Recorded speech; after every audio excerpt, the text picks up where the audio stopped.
नमस्कार, मैं हूं यश। आप देख रहे हैं दिव्य भारत न्यूज। रुक करेंगे आज की सबसे बड़ी खबर पर। इसरो आज यानी 16 अगस्त को चंद्रयान-3 को चंद्रमा की 100 किलोमीटर की 100 किलोमीटर की कक्षा में लाएगा।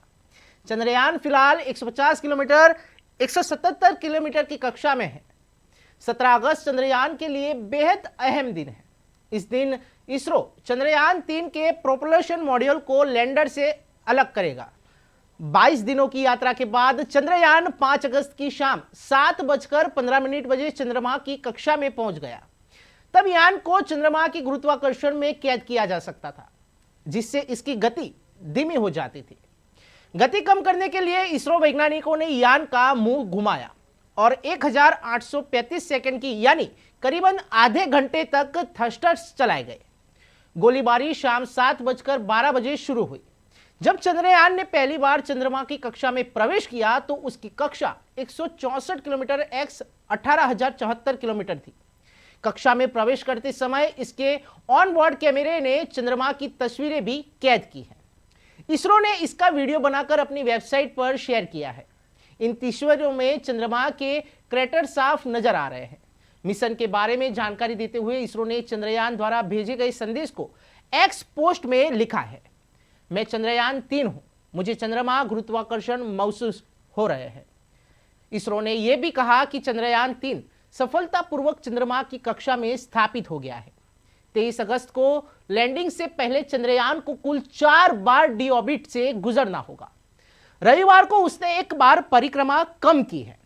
चंद्रयान मिशन के जुड़े में 4 अहम सवाल के जवाब हैं। पहला, इस मिशन से भारत को क्या फायदा होगा?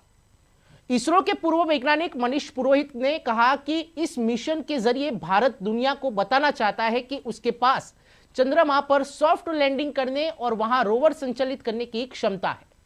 इससे दुनिया का भारत पर भरोसा बढ़ेगा, जिससे व्यापारिक कारोबार बढ़ाने में मदद मिलेगी। भारत ने अपनी भारी लिफ्ट प्रशिक्षण यान LVM-3M4 से चंद्रयान लॉन्च किया है। भारत इस वाहन क्षमता को पहले ही दुनिया को दिखा चुका है। अमेजन के संस्थापक जेफ बेजोस की कंपनी ब्लू ओरिजिन ने इसरो के LVM-3 रॉकेट का उपयोग करने में रुचि दिखाई है। ब्लू ओरिजिन का इरादा व्यावसायिक और पर्यटन उद्देश्यों के लिए LVM-3 का उपयोग करने का है। LVM-3 के माध्यम से ब्लू ओरिजिनल अपने क्रू कैप्सूल को नियोजित लो अर्थ ऑर्बिट यानी LEO अंतरिक्ष स्टेशन तक ले जाएगा। अब दूसरा प्रश्न, मिशन केवल दक्षिणी ध्रुव पर ही क्यों भेजा गया? चंद्रमा की ध्रुवीय क्षेत्र अन्य क्षेत्रों में काफी भिन्न है। ऐसे कई हिस्से हैं जहां सूरज की रोशनी कभी नहीं पहुंचती और तापमान 200 डिग्री सेल्सियस तक नीचे चला जाता है। ऐसे में वैज्ञानिकों का अनुमान है कि पानी अभी भी बर्फ के रूप में मौजूद हो सकता है। भारत के 2008 के चंद्रयान-1 मिशन ने चंद्रमा की सतह पर पानी की मौजूदगी का संकेत दिया था। इस मिशन की लैंडिंग साइट चंद्रयान-2 जैसी ही है, 70 डिग्री अक्षांश पर चंद्रमा के दक्षिण ध्रुव के पास, लेकिन इस बार रकबा बढ़ा दिया गया है। चंद्रयान-2 में landing site 500 metre x 500 metre थी। अब landing site 4 kilometre x 2.5 kilometre है। अगर सब कुछ ठीक रहा तो चंद्रयान-3 चंद्रमा के दक्षिणी ध्रुव के पास सॉफ्ट लैंडिंग करने वाला दुनिया का पहला अंतरिक्ष यान बन जाएगा। चंद्रमा पर उतरने वाले पिछले सभी अंतरिक्ष यान भूमध्य रेखीय क्षेत्र में चंद्र भूमध्य रेखा के उत्तर या दक्षिण में कुछ डिग्री अक्षांश पर उतरे हैं। तीसरा, अब यह सवाल है कि इस बार लैंडर में 5 की जगह 4 इंजन क्यों है?